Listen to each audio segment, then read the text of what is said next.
அன்பார்ந்த இணையதள நேயர்களை மீண்டும் www.qcrc.in என்ற இணையதளத்திற்காக உங்களை சந்திப்பதில் பெருமகிழ்ச்சி அடைகிறோம். இன்று நியூஸ் தமிழ் செய்தி அறிக்கையில் 13 நவம்பர் 2008க்கான முக்கிய செய்திகளை தற்போது பார்க்கலாம்.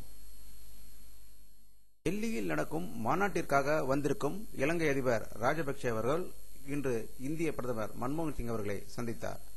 அப்போது திரு மன்மோகன் சிங் அவர்கள் இலங்கையில் வாழும் தமிழர்களுக்கு பாதுகாப்பும் உரிமை அளிக்க வேண்டும் என்றும் அவருடைய நலன்களை பேணி காக்க வேண்டும் என்று ராஜபக்சேவை வலியுறுத்தியதாக டெல்லியில் இருந்து வரும் தகவல்கள் தெரிவிக்கின்றன.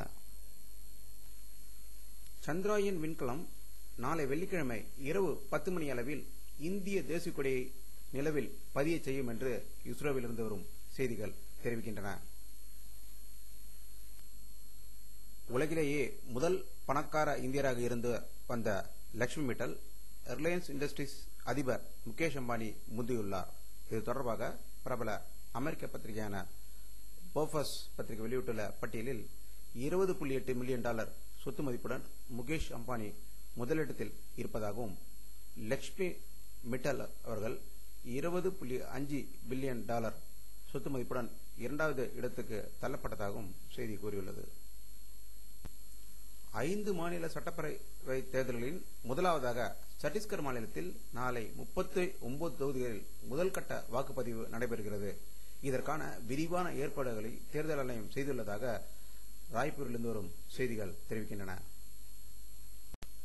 தமிழக சட்டசபை இன்று காலை தொடங்கியவுடன் எதிர்க்கட்சிகளான அஇஅதிமுக, மதிமுக ஆகிய கட்சியினர் நேற்று சென்னை சட்டக்கல்லூரி மாணவர்கள் தாக்கப்பட்ட போது காவல்துறையினர் கைகட்டி வேடிக்கை பார்த்ததாகவும் இதற்கு அதனுடைய அமைச்சர் தமிழக முதல்வர் ராஜினாமா செய்ய வேண்டும் என்று கோரிக்கை விடுத்தனர்.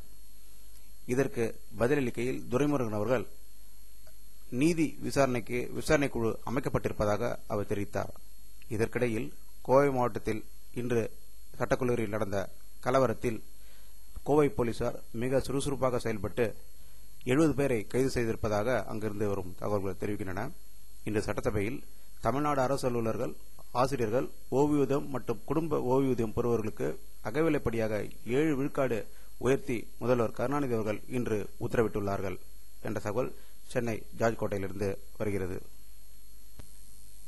வியாசர்பாடியில் இன்று அதிகாலை 3:30 அளவில் அரசு பஸ் ஒன்று தீ வைத்து எரிக்கப்பட்டது.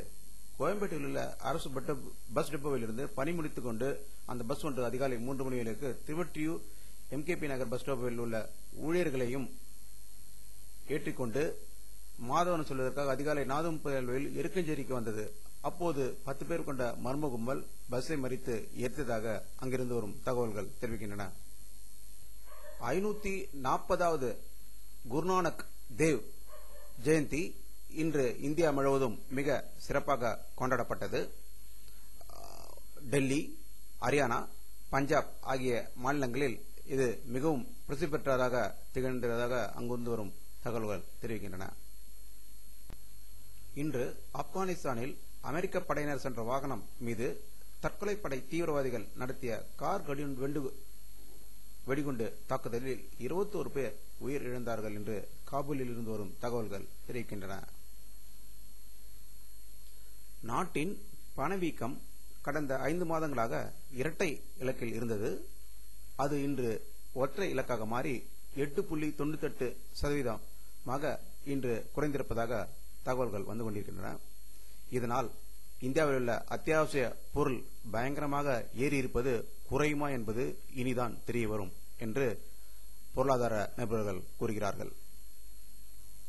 இந்தியா இங்கிலாந்து அணிகளுக்கு இடையிலான ஒருநாள் கிரிக்கெட் போட்டி நாளை ராஜ்கோட்டில் தொடங்க இருக்கிறது. இது மொத்தம் 7 ஒருநாள் கிரிக்கெட் போட்டிகளாக இருக்கும் என்று தகவல்கள் தெரிவிக்கின்றன. வானிலை அறிக்கை. இன்று காலை 11:30 மணி அளவில் எடுக்கப்பட்ட இன்சர்ட் சேட்டலைட் பிக்சரை பார்க்கிறீர்கள். இதில் தமிழகத்துக்கு அருகில் வங்கக்கடலில் அதிக மேகமூட்டங்கள் இருப்பதையும் தமிழகத்தில் பரவலாக மேகமூட்டம் தெரிவதையும் இந்த படத்தில் காணலாம். ஆனால் ஆந்திரா, ஒரிசாவை நோக்கிதான் அந்த மேகமூட்டம். இத்துடன் இந்த செய்தி அறிக்கை நிறைவடைகிறது. மீண்டும் நியூஸ் தமிழ் செய்தி அறிக்கையில் உங்களை சந்திக்கும் வரை உங்களிடமிருந்து விடைபெறுவது உங்கள் கே பாலாஜி. நன்றி.